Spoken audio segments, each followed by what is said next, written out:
दिल में है प्यार तेरा होठों पे गीतवा, जो झूठ बोले उसे तो ये काट खाए बिछवा, रब दी कसम सच्ची बोल मेरे मितवा। जय हिंद दोस्तों, स्वागत है आपके अपने इस YouTube चैनल राजधानी फैमिली पर। मैं बिहारी सर लेकर आया हूं गेस्ट पेपर, जो हम आपको बता रहे थे गेस्ट पेपर का दूसरा पार्ट हम गेस्ट पेपर का लेकर आए हैं। तो आइए हम लोग आज शुरू करेंगे फिर से वही दम धुआं सीरीज को। कौन सा सीरीज को? धुआं सीरीज को हम फिर से शुरू करेंगे दूसरे पार्ट में। अभी इसके पहले पार्ट में जो हमने वीडियो बनाया था, अगर आपने अभी तक नहीं देखा हो तो जाकर लिंक जो है डिस्क्रिप्शन में दिया हुआ, आप जाकर देख सकते हैं, या हमारे चैनल के माध्यम से भी इस वीडियो को आप देख सकते हैं। पहला पार्ट जरूर आप देखें, काफी आप अगर 2022 में आप एग्जाम देने वाले हैं तो आपके एग्जाम के लिए रामबाण साबित होगा। यह संस्कृत का ढिंढोरा है विद्यार्थी, इसको ऐसा बजा दीजिए, धुआं कर दीजिए संस्कृत को, एकदम डर लगे संस्कृत को भी, कह रहे कौन सा आदमी आ गया हमें पढ़ने के लिए। धुआं कर देना विद्यार्थी। हम लोग आएंगे आज फिर 5वें चैप्टर में आएंगे, ठीक है विद्यार्थी। अपने मित्रों के पास शेयर कर देंगे ताकि वो भी इस वीडियो का लाभ उठा लेंगे, ठीक है विद्यार्थी। तो हम लोग आएंगे अब 5वें चैप्टर में। तो 5वां चैप्टर हमारा कह रहा है विद्यार्थी कर्मवीर कथा। 5वां चैप्टर हमारा क्या? कर्मवीर कथा। कह रहा कर्मवीर कौन था? तो विद्यार्थी कर्मवीर राम प्रवेश था। कौन था? राम प्रवेश। कर्मवीर कौन था विद्यार्थी? राम प्रवेश था। आगे कहता है क्या? भिक्खन टोला गांव कहाँ है? भिक्खन टोला गांव किस राज्य में है? यानी कि देखिएगा ऑप्शन आपका उत्तर प्रदेश, झारखंड, बंगाल, बिहार। तो किस राज्य में विद्यार्थी? बिहार में। यानी भिक्खन टोला किस राज्य में है? बिहार राज्य में। किस राज्य में विद्यार्थी? बिहार राज्य में। आगे कहता लक्ष्मी किसका वर्णन करती? लक्ष्मी किसका वर्णन, यानी लक्ष्मी कहाँ निवास करती है विद्यार्थी? मूर्ख के पास। ना। औद्योगिक पुरुष का मतलब होता है विद्यार्थी मेहनती पुरुष। जो मेहनती होगा उसके पास लक्ष्मी चल कर आएगी। और मेहनती यानी अगर आपके पास सरस्वती है, यानी आपके पास शिक्षा है, तो लक्ष्मी खुद ब खुद आ जाएगी। इसलिए शिक्षा कहता है शिक्षा वह शेरनी का दूध है, जो जितना पिएगा वो उतना दहाड़ेगा। ठीक है, आगे बढ़ते हम लोग अगले प्रश्न की ओर हम लोग बढ़ते हैं विद्यार्थी। कथा क्या? दलित ग्रामवासी पुरुष की कथा क्या है? कह दलित ग्रामवासी पुरुष की कथा कौन है? तो देखिएगा क्या है? कर्मवीर कथा। क्या है? कर्मवीर कथा है। कौन सी कथा है विद्यार्थी? कर्मवीर कथा है। ठीक है, आया कह रहा है कर्मवीर ने कौन सा पद प्राप्त किया था? तो विद्यार्थी कर्मवीर जो था महत्तम पद प्राप्त किया था। कौन सा? महत्तम पद, यानी बहुत ही बड़े पद। कौन सा पद? तो विद्यार्थी केंद्रीय लोक सेवा परीक्षा पास कर गई थी उसने। कौन सी? केंद्रीय लोक सेवा परीक्षा। आगे हम लोग बढ़ते हैं। कह रहा दलितों ने हिंदू समाज का तिरस्कार कर क्या किया? दलित लोग जो थे हिंदू समाज का तिरस्कार, यानी हिंदू समाज को तिरस्कार करके, बहिष्कार करके क्या किए विद्यार्थी? तो धर्मांतरण किए। क्या किए विद्यार्थी? धर्मांतरण कर दिए। क्या किए? वो दूसरे धर्म में चले गए विद्यार्थी। इसमें कोई रोक टोक नहीं है। हमारा अनुच्छेद हमें यह आज्ञा देता है कि आप कोई भी धर्म को अपना सकते हैं, कोई भी धर्म को मान सकते हैं, बल्कि आप किसी धर्म का अवहेलना ना करें, उसकी इज्जत करें। आपके धर्म में, आपके नज़र में जो धर्म है अच्छा है विद्यार्थी, आपके लिए वो अच्छा है, लेकिन आप किसी दूसरे धर्म के अवहेलना ना करें, दूसरे धर्म को गलत ना कहें। ठीक है विद्यार्थी, आगे बढ़ते हम लोग। कारण नवीन दृष्टि संपन्न शिक्षक कहां पहुंचे? नए दृष्टि वाले शिक्षक कहां पहुंचे थे? तो भिक्खन टोला पहुंचे थे। कहां पहुंचे थे विद्यार्थी? भिक्खन टोला पहुंचे थे। आगे कह रहा क्या? कर्मवीर राम प्रवेश राम के परिवार के सदस्यों की कुल संख्या कितनी है? कर्मवीर राम प्रवेश राम के परिवार के सदस्यों की कुल संख्या कितनी है विद्यार्थी? तो 4 है। कितने विद्यार्थी? 4 है। ठीक है, आगे बढ़ते हम लोग। कह औद्योगिनी पुरुष सिंह मुपेती लक्ष्मी, यह उक्ति किस पाठ से संकलित है? या जो विद्यार्थी औद्योगिक पुरुष के पास ही लक्ष्मी आती, किससे? कर्मवीर कथा से। किससे विद्यार्थी? कर्मवीर कथा से। कह रहा क्या? देखिएगा राम प्रवेश राम ने किस परीक्षा में विश्वविद्यालय में प्रथम स्थान प्राप्त किया था? किसमें किया था विद्यार्थी? चलिए, कह राम प्रवेश राम ने किस परीक्षा में विश्वविद्यालय में प्रथम स्थान प्राप्त किया था? तो केंद्रीय लोक सेवा की परीक्षा में। किस परीक्षा में? केंद्रीय लोक सेवा की परीक्षा में उसने राम प्रवेश राम ने प्रथम स्थान प्राप्त किया था, केंद्रीय लोक सेवा परीक्षा में। ठीक है, आगे बढ़ते हम लोग विद्यार्थी। कह रहा औद्योगिक पुरुष के पास कौन आती है विद्यार्थी? क्रोध, लक्ष्मी, अशांति, सरस्वती। जल्दी से कमेंट कीजिए, कौन आती है? लक्ष्मी आती है। ठीक है, आगे कर स्नातक परीक्षा में राम प्रवेश ने विश्वविद्यालय कथा देखिएगा, स्नातक परीक्षा में राम प्रवेश ने विद्यालय में कौन सा स्थान प्राप्त किया था विद्यार्थी? तो प्रथम स्थान। कौन सा स्थान? प्रथम स्थान प्राप्त किया था। कह किसके अर्थभाव में भी राम प्रवेश ने महाविद्यालय में प्रवेश किया था? किसके अर्थभाव, यानी क्या नहीं होते हुए भी वो विद्यालय में प्रवेश पा लिए थे? क्या नहीं होते हुए? पिता। राम प्रवेश राम के पिता नहीं थे। क्या नहीं थे? पिता नहीं थे। उन अपने पिता के अभाव में भी वह विश्वविद्यालय में स्थान अपना प्राप्त कर लिए थे। आगे कहता है विद्यार्थी क्या? कर्मवीर कथा के किस वर्ग की कथा है? कर्मवीर जो कथा है वो किस समाज की कथा है? किस समाज की कथा विद्यार्थी? तो दलित का। किसकी है? दलित, एक छोटे से परिवार, छोटे से जाति की, जाति कस्बे की कहानी है। कह भिक्खन टोला देखने कौन आए थे? तो भिक्खन टोला देखने कौन आए थे विद्यार्थी? शिक्षक आए थे। कौन आए थे? शिक्षक आए थे। कह रहा परिश्रमी पुरुष को कौन वर्ण करती है?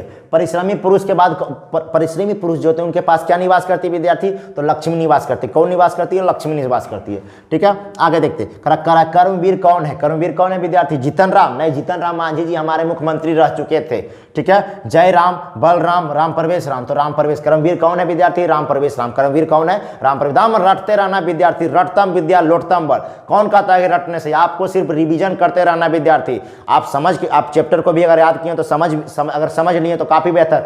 ये उन लोगों के लिए जिनके दिमाग में कहता है ना कि भूसा भरा लेने, उनको भी रटा दिया जाएगा विद्यार्थी। हम कहते हैं रटतम विद्या लोटतम बल, रट्टे से विद्या प्राप्त हो सकता है, सिर्फ आप हमारे साथ बोलते रहें और समझते रहें, क्योंकि मैं समझाता भी हूं और रटवाता भी हूं, दोनों काम आपके लिए करता हूं। ठीक है, आपके लिए। चलिए आगे बढ़ते हैं। करा क्या, कर्मवीर राम प्रवेश राम ने कहा उन्नत स्थान पाया था, तभी हमने बताया था विद्यार्थी केंद्रीय लोक सेवा परीक्षा में राम प्रवेश राम ने प्रथम स्थान यानी कि पाया था, उन्नत स्थान पाया था। करा कर्मवीर कहाँ का रहने वाला था, तो कर्मवीर कहाँ का रहने वाला था, जीवन टोला, रोहन टोला, राम टोला, भिक्खन टोला, कहाँ था विद्यार्थी, कमेंट करे, भिक्खन टोला। ठीक है, बहुत जवाब, बढ़िया, अच्छा। करा लक्ष्मी किस प्रकार के व्यक्ति के पास आती है, बलवान के पास, ज्ञानवान के पास, धूर्त के पास या औद्योगिक के पास, औद्योगिक यानी जो मेहनती होते हैं विद्यार्थी उन्हीं के पास लक्ष्मी आती है। ठीक है, आगे बढ़ते हैं हम लोग।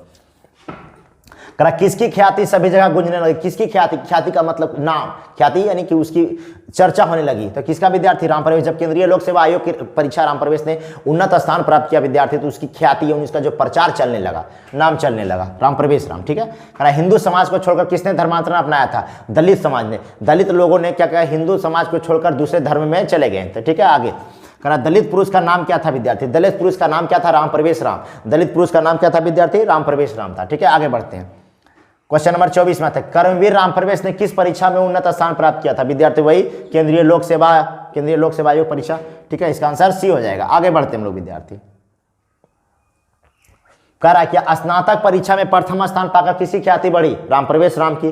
ठीक है, कह रहा है शिक्षक ने किसे पढ़ाना आरंभ किया था, शिक्षक ने किसे पढ़ाना आरंभ किया था, राम प्रवेश राम को। ठीक है, आगे बढ़ते हैं विद्यार्थी। अब आता है विद्यार्थी हमारा अगला चैप्टर स्वामी दयानंद। क्या था, स्वामी दयानंद हमारा अगला चैप्टर आ जाता है विद्यार्थी। तो कहता है स्वामी दयानंद कौन थे, तो विद्यार्थी स्वामी दयानंद जो थे समाज सुधारक थे। कौन थे, समाज सुधारक थे। ठीक है, आगे बढ़ते हम लोग। करा गुजरात प्रदेश स्थित टंकारा किसका जन्म स्थल है, तो स्वामी दयानंद सरस्वती का। गुजरात में स्थित है विद्यार्थी टंकारा ग्राम। कौन ग्राम, टंकारा गांव में उनका जन्म हुआ था स्वामी दयानंद सरस्वती का। आगे कहता है स्वामी दयानंद के बचपन का नाम क्या था, तो विद्यार्थी स्वामी दयानंद का बचपन का नाम मूल शंकर था। क्या था, मूल शंकर। स्वामी दयानंद के बचपन का नाम क्या था, मूल शंकर। बोलते चलेंगे विद्यार्थी, साथ ही साथ बोलते चलेंगे। आगे बढ़ता है, आगे बढ़े हम। स्वामी दयानंद का जन्म किस गांव में हुआ था, तो टंकारा में हुआ था। कहां हुआ था विद्यार्थी, टंकारा में हुआ था। कहां हुआ था, टंकारा में हुआ था। आगे बढ़े हम लोग। कह रहा है क्या, देखिएगा, स्वामी दयानंद की शिक्षा की शुरुआत किस भाषा के माध्यम से, तो स्वामी दयानंद की शिक्षा की शुरुआत विद्यार्थी संस्कृत भाषा के माध्यम से हुई थी। किस भाषा के माध्यम से, संस्कृत भाषा के माध्यम से, संस्कृत। ए आते हैं 6 नंबर विद्यार्थी। कह रहा आर्य समाज संस्था के संस्थापक कौन थे, आर्य जो समाज है विद्यार्थी उसके संस्था के संस्थापक कौन थे, तो दयानंद सरस्वती ही नहीं, आर्य समाज की स्थापना की थी विद्यार्थी 1875 में। कब की थी, 1875 में की थी। आगे बढ़े हम लोग विद्यार्थी। कह रहा स्वामी दयानंद का निधन कब हुआ था, तो विद्यार्थी स्वामी दयानंद का निधन 1883 में हुआ था। कब हुआ था, 1883 में। और इनका जो जन्म हुआ था विद्यार्थी, इनका जो जन्म हुआ था यानी जन्म हुआ था 1824 में, मृत्यु हो गया था 1883 में। ठीक है, आगे बढ़े हम लोग। चलिए, स्वामी दयानंद का हो गया 1883। आर्य शब्द का अर्थ क्या होता है, तो आर्य शब्द का विद्यार्थी अर्थ होता है श्रेष्ठ। क्या होता है, श्रेष्ठ होता है। ठीक है, आगे कहता है स्वामी दयानंद का जन्म, तो विद्यार्थी अभी हमने बताया स्वामी दयानंद का क्या कर रहा है, स्वामी दयानंद का जन्म कब हुआ था विद्यार्थी, 1824 में। ठीक है, आगे कहता है स्वामी दयानंद ने किस नगर में आर्य समाज की स्थापना की थी, किस नगर में विद्यार्थी, कोलकाता, मुंबई, पटना, चेन्नई, तो विद्यार्थी मुंबई में। किस जगह में, मुंबई में की थी। ठीक है, आगे बढ़ते हम लोग। करा स्वामी दयानंद के माता पिता किसके उपासक थे, यानी स्वामी दयानंद के जो माता पिता थे किसके उपासक, किसकी भक्ति को मानते, शिव भक्ति को। किस भक्ति को, शिव भक्ति, महाकाल की भक्ति को। जब महाकाल की नगरी में एक बार लाइक शेयर लगाकर ठोक दे विद्यार्थी। आगे कह रहा है आर्य समाज की स्थापना कभी थी, अभी हमने बताया था विद्यार्थी आर्य समाज की स्थापना 1875 में हुई थी। हम बोलते चलेंगे साथ ही साथ। आगे कहता है क्या, स्वामी दयानंद कह रहा है कि स्वामी दयानंद घर छोड़कर कहाँ गए थे, तो स्वामी दयानंद घर छोड़कर विद्यार्थी मथुरा गए थे। कहाँ गए थे, मथुरा गए थे। ठीक है, कह रहा मूल शंकर किसका नाम, हमने बताया था मूल शंकर बचपन का नाम था, स्वामी दयानंद सरस्वती का मूल शंकर बचपन का नाम था। ठीक है, आगे करा निम्न में से कौन मूर्ति पूजा के विरोधी थे? स्वामी दयानंद थे विद्यार्थी, वो मूर्ति पूजा के विरोधी थे। क्या थे? मूर्ति वो कहते थे कि आप सच्ची साधना से भगवान की भक्ति कीजिए, लोगों की मदद कीजिए। मूर्ति पूजा के वो विरोधी थे, भगवान की विरोधी नहीं थे मूर्ति पूजा, कि हम लोग मूर्ति को पूजा करते हैं, उस पर प्रसाद चढ़ाते हैं, क्या भगवान हमारे प्रसाद को खाते हैं? वो उनकी मानसिकता थी विद्यार्थी, सबकी अपनी अपनी मानसिकता होती है। ठीक है, आगे बढ़ते हम लोग बढ़ते हैं। ये हो गया विद्यार्थी। अगला करा सत्यार्थ प्रकाश किसकी रचना? सत्यार्थ प्रकाश रचना यानी कि सत्यार्थ प्रकाश पुस्तक किसने लिखी थी विद्यार्थी? तो स्वामी दयानंद ने लिखी थी। किसने लिखी थी? स्वामी दयानंद जी ने लिखी थी। आगे कहता है किसके कहने पर स्वामी दयानंद ने वैदिक ग्रंथ का प्रचार किया? किसके कहने पर स्वामी दयानंद ने वैदिक ग्रंथ का प्रचार किया? तो वो अपने गुरु जी के कहने पर, जिनका नाम था बिरजानंद। क्या नाम था उनका? बिरजानंद उनके गुरु थे। ठीक है, आगे बढ़ते हम लोग। विद्यार्थी अब आता है हमारा 7वां चैप्टर, व्याघ्र पथिक कथा यानी बाघ वाली कहानी। आप लोग भी जानते होंगे कि एक बाघ, बूढ़ा बाघ होता है जो एक पथिक को फंसाने के लिए सोने का कंगन का एक षड्यंत्र रचता है, और जब वह लोभ में पड़ जाता है विद्यार्थी तो वह मारा जाता है। इसलिए लोभ बुरी बला है, लोभ बुरी बला है। आगे आते हैं विद्यार्थी, तो हम लोग व्याघ्र पथिक कथा कह रहा। व्याघ्र पथिक कथा किस ग्रंथ से उद्धित है? यानी व्याघ्र पथिक जो कथा किस ग्रंथ से लिया गया है विद्यार्थी? तो हितोपदेश से लिया गया। किससे लिया गया? हितोपदेश से लिया गया। ठीक है, कह रहा व्याघ्र पथिक कथा पाठ में किसके दुष्परिणाम का वर्णन किया गया? यानी किसके दुष्परिणाम का वर्णन किया गया विद्यार्थी? तो किसका? लोभ का किया गया। कह रहा इंदम इंदम स्वर्णम कंगनम गृहत्तम किसने कहा था? या सोने का कंगन लो और चले जाओ, किसने कहा था विद्यार्थी? बाघ ने कहा था। किसने कहा था? बाघ ने कहा था। कह रहा बूढ़े बाघ के हाथ में क्या था? सोने का कंगन, चांदी का कंगन, तांबा का कंगन या लकड़ी का कंगन? तो किस चीज का? सोने का कंगन था। किस चीज का कंगन था विद्यार्थी? सोने का कंगन। आगे बढ़े हम लोग। अगला कह रहा विद्यार्थी दरिद्राभ्रम कौंत्यम मां निर्जम कौमुद्देश पद किस पाठ से लिया गया? तो विद्यार्थी यानी कि कहता है, देखिएगा यह पाठ जो किस से लिया गया है? तो व्याघ्र पथिक कथा से लिया गया। किससे लिया गया? व्याघ्र पथिक कथा से लिया गया। ठीक है, कह रहा व्याघ्र पथिक कथा पाठ के रचयिता कौन थे? कह रहा व्याघ्र पथिक जो पाठ है विद्यार्थी उसके रचयिता यानी उसको लिखने वाले नारायण पंडित थे। कौन थे? नारायण पंडित थे। कह रहा कौन स्नान किए हुए हाथ में कुश लिए तालाब के किनारे खड़ा था विद्यार्थी? बोल रहा था। कौन बोल रहा था? बाघ बोल रहा था। क्या इंदम कर्णम स्वामी यानी यह कंगन ले जाओ। आगे हम लोग बढ़ते हैं। करा दुराचारी कौन था? दुराचारी विद्यार्थी बाघ था। दुराचारी कौन था? व्याघ्र यानी बाघ जो था दुराचारी था। ठीक है, आगे बढ़ते हैं हम लोग। करा दानशील कौन था? तो दानशील कौन था विद्यार्थी? व्याघ्र था। कौन था? दानशील। वह दान करने के लिए गया था कि लो दान लो सोने का कंगन, उसके लोभ में पड़ गया। करा व्याघ्र पथिक कथा किस ग्रंथ से लिया गया विद्यार्थी? तो हितोपदेश। या जो कहानी विद्यार्थी हितोपदेश से लिया गया। या जो किस ग्रंथ से लिया गया? हितोपदेश से लिया गया। करा पथिक कहाँ फंस गया था? यानी जो पथिक था विद्यार्थी, पंडित जी हमारे थे, वो कहाँ फंस गए थे? कीचड़ में फंस गए थे, डुबकी मारने गए थे तालाब में विद्यार्थी सोने के कंगन के लोभ में और मरा गए। चलिए आगे बढ़ते हैं। कह रहा कि कौन लोभ से प्रभावित हुआ? कौन लोभ से प्रभावित हुआ? तो विद्यार्थी पथिक हुआ। कौन हुआ? पथिक हुआ। कह रहा लोभ मनुष्य को कहाँ ले जाता? लोभ विद्यार्थी मनुष्य को विनाश की ओर ले जाता। अगर आपके पास में लोभ है तो आप विनाश के राह पे चल रहे हैं। ठीक है, आगे बढ़ते हैं हम लोग। लोभ मनुष्य को कहा जाता है विनाश के। कौन वंशहीन था? देखिए बाघ ने क्या षड्यंत्र रचा था विद्यार्थी? उसने बोला कि मैंने अपने जवानी में बहुत सारे वध किए हैं, मैं बहुत दुराचारी था, इसलिए मेरे मेरी पत्नी और मेरे बेटे का मृत्यु हो गया, अब मेरे नाखून भी गल गए, अब मैं बूढ़ा हो गया, इसलिए मैं यह दान करना चाहता हूँ। क्या करना चाहता हूँ? दान करना चाहता हूँ। ठीक है, आगे बढ़ते हैं। हितोपदेश का अर्थ क्या होता है विद्यार्थी? हित का उपदेश। हित का मतलब दूसरे का उपदेश करना, दूसरे का उपदेश करना, ये होता है हितोपदेश। कह रहा है व्याघ्र के हाथ में क्या था विद्यार्थी? स्वर्ण कंगन। व्याघ्र के हाथ में क्या था? सोने का कंगन था। ठीक है, आगे बढ़ते हैं हम लोग। आगे कह रहा है व्याघ्र पथिक कथा हितोपदेश किस खंड से लिया गया? कह रहा व्याघ्र पथिक जो है विद्यार्थी वो किस खंड से लिया? तो मित्र लाभ से लिया गया। किस खंड से लिया गया? मित्र लाभ से लिया गया। ठीक है, आगे कहता कि कह रहा वृद्ध व्याघ्र क्या देना चाहता? जो बूढ़ा बाघ था क्या देना चाहता था? सोने का कंगन देना चाहता। क्या देना चाहता था विद्यार्थी? सोने का कंगन। कह रहा पथिक किसके द्वारा मारा गया और खाया गया? तो विद्यार्थी मारा गया और खाया गया। कौन खाया गया? पथिक खाया गया। और कौन खाया? तो बाघ खाया। कौन खाया? बूढ़े बाघ के द्वारा। ठीक है, आगे बढ़ते हैं। कह रहा कुत्र त्वम कंगनम या किसने? कह रहा तुम्हारा कंगन किधर है? तुम्हारा कंगन कहाँ है? कने है? क्या पूछा था विद्यार्थी? पथिक पूछा था। कौन पूछा था? पथिक यानी जो राहगीर था वो पूछा था, पंडित जी पूछे थे। आगे बढ़ते हैं हम लोग विद्यार्थी। कह रहा किस जीव पर विश्वास नहीं करना चाहिए? किस जीव पर विश्वास नहीं करना चाहिए? विद्यार्थी हिंसक जो जीव होते हैं उस पर कभी भी विश्वास नहीं करना चाहिए। हिंसक जीव पर कभी भी विश्वास नहीं करना चाहिए। ठीक है, तो हिंसक जीव।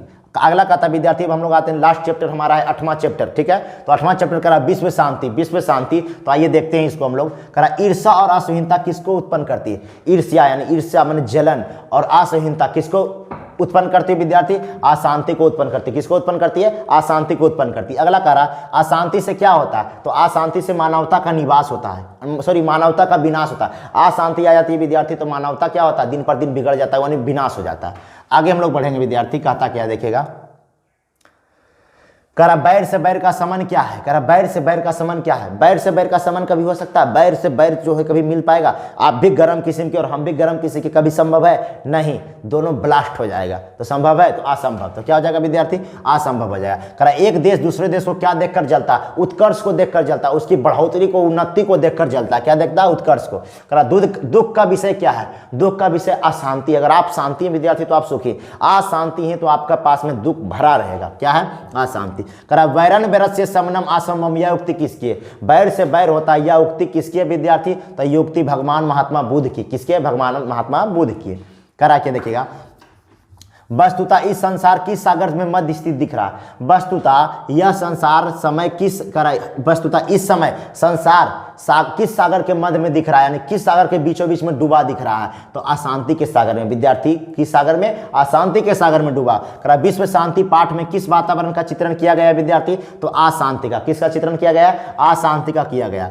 ठीक है। करा अशांति के कितने कारण है विद्यार्थी? अशांति के 2 कारण। अशांति के कितने कारण विद्यार्थीगण? 2 कारण। साथ ही साथ बोलते चलिएगा। ठीक है, आगे बढ़ते हैं हम लोग। करा बैर से बैर को कौन बढ़ावा देता है? अगर आप स्वार्थी हो जाइएगा तो आपसे दुश्मनी बढ़ जाएगा। आप समाज को लेकर, अपने दोस्त, अपने परिवार को लेकर नहीं चलिएगा तो आप स्वार्थी बन जाइएगा, तो दुश्मनी यानी बैर बढ़ जाता है। ठीक है, तो स्वार्थ। आगे करा भारतीय दर्शन का मूल तत्व किसे माना गया है? भारतीय दर्शन का मूल तत्व क्या माना गया विद्यार्थी? उदारता को माना गया। किसे माना गया? उदारता को माना गया। आगे कहता कि अशांति सागर के तटों के बीच कौन स्थित है? अशांति सागर के तटों के बीच में कौन स्थित है विद्यार्थी? संसार बसा हुआ है। कौन बसा हुआ है? कौन तट रुका हुआ है? तो संसार है। ठीक है, आगे कहता विश्व शांति का सूर्योदय किसे माना गया?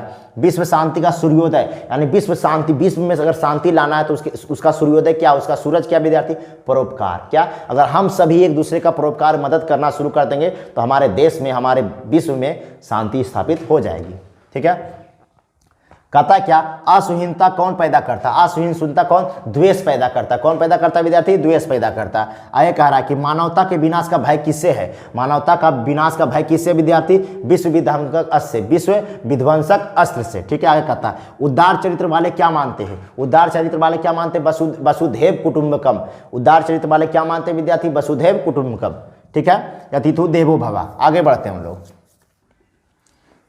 कहता है क्या बलपूर्वक निवारणीय है? क्या बलपूर्वक निवारणीय है? क्या बलपूर्वक निवारणीय है? स्वार्थोपदेश। बलपूर्वक कभी हम कहता ही देखिएगा, क्या बलपूर्वक निवारणीय है? क्या बलपूर्वक हम लोग निवारण कर सकते हैं? तो नहीं, स्वार्थी बनिएगा तो कभी निवारण नहीं होगा। कहता देशों के बीच झगड़ों को शांत करने के लिए कौन संस्था है? तो संयुक्त राष्ट्र है। कौन है विद्यार्थी? संयुक्त राष्ट्र। जब 2 देशों के बीच में झगड़े होती है तो संयुक्त राष्ट्र उसके बीच में सुलह कराते हैं। क्या करते हैं? सुलह कराते हैं, मतलब मेल मिलाप करवाते हैं। कह रहा अनेक राज्य पर परस्पर क्या चल रहे हैं? अनेक राज्य में अभी परस्पर क्या चल रहे हैं विद्यार्थी? तो शीत युद्ध चल रहे हैं। क्या चल रहे हैं? शीत युद्ध चल रहे हैं। क्या चल रहे हैं? शीत युद्ध। ठीक है, चलिए आगे देखते हैं विद्यार्थी। अच्छा, खत्म हो गया विद्यार्थी आपका पदखंड जो हमारा था, यह जो था हमारा गेस्ट पेपर का आपका पहला टॉपिक जो हमने खत्म कर दिया। अब आगे का देखिए मोटिवेशनल हमारे पास में कोर्स से विद्यार्थी। ज़्यादातर लोग उतने ही खुश होते हैं, ज़्यादातर लोग उतने ही खुश होते हैं जितना वो दिमाग में तय कर लेते। कहता है ज़्यादातर लोग उतने ही खुश होते हैं जितना वो अपने दिमाग में तय कर लेते हैं। इसलिए अपने दिमाग को हमेशा ऊर्जावान बनाकर रखे विद्यार्थी, ताकि आप ज़्यादा पॉजिटिव सोच सके, ताकि आपके मन का और मस्तिष्क का विकास हो सके और आप अच्छे अच्छे काम को कर सके। विद्यार्थी अपनों मित्रों के पास में इस वीडियो को जरूर शेयर कीजिएगा ताकि वो भी इस वीडियो का लाभ उठा सके। अगर अभी आप हमारे चैनल पर नए पहली बार वीडियो देख रहे हैं तो सब्सक्राइब कर लें, बेल आइकन को दबा दें ताकि सबसे पहले वीडियो आप ही के पास पहुंचे विद्यार्थी और आप इस वीडियो का लाभ उठा सके। मिलेंगे हम फिर अगले पार्ट को इसी का गेस्ट पेपर का अगला पार्ट को लेकर बहुत जल्दी। तब तक के लिए विद्यार्थी जय हिंद, फिर मिलते हैं।